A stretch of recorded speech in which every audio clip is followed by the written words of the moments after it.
আসিয়ানের member যদি আপনি ধরেন, তাহলে ডেফিনেটলি আমরা অনেক দূরে আছি। কারণ আমাদেরকে প্রথমে ডায়ালগ পার্টনার হতে হবে, তারপরে সেক্টরাল ডায়ালগ পার্টনার হতে হবে, তারপরে ডায়ালগ পার্টনার হতে হবে, তারপরে ফুল মেম্বারশিপের প্রশ্ন আসে। এবং আসলে ফুল মেম্বারশিপের জন্য আসিয়ানের অনেক ধরনের কোঅপারেশনের প্রয়োজন হবে আমাদের, কারণ তাদের জিওগ্রাফিক সংজ্ঞার মধ্যেও আমরা পড়ি না। কিন্তু আমাদের এই ইস্যুটা আমাদের সামনে আছে, আমরা চাই আসিয়ানের সদস্য হতে। সেটা অবশ্যই সময় লাগবে এবং সময় বলবে যে কীভাবে আমরা এগোবো। আমাদের আপাতত সামনে হচ্ছে ওই সেক্টরাল ডায়ালগ পার্টনার হওয়া।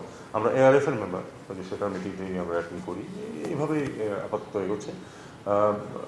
পররাষ্ট্র বিষয়ে বা এই ধরনের সম্পর্কের বিষয়ে খুব তাড়াতাড়ি কোনো প্রত্যাশা না করা ভালো। কারণ আপনি একটা জিনিস খেয়াল করে দেখুন, তুরস্ক কত বছর যাবৎ EU মেম্বার হওয়ার জন্য চেষ্টা করে যাচ্ছে, এবং তাদের প্রসেসও শুরু হয়েছে কিন্তু আজকে থেকে প্রায় 15 বছর আগে।